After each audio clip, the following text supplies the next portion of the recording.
Оглед на тоа дека општината кога рушеше дивоградба во 11 октомври објави дека ќе се руши без двојни стандарди и строго по закон, моето прашање е следно. Дали општината конечно ќе постапи по случајот со дивоградбата на пазарот во Драчево, за која минатиот градоначалник Орсе Ѓорѓевски доби дури и кривична пријава, или за општината тоа е недопирлив објект затоа што се однесува и е во сопственост на Фатмир Етеми. Ако навистина рушите по принцип на законитост, дали ќе се објави јавна и транспарентна листа за сите нелегални објекти и на сите инвеститори за кои е поведена постапка за отстранување, за да се увериме дека нема селективно постапување и привилегирани?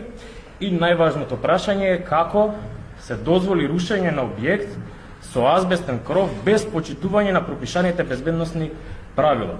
Азбестот, да напоменаме, канцероген материјал и постојат строги протоколи за негово отстранување.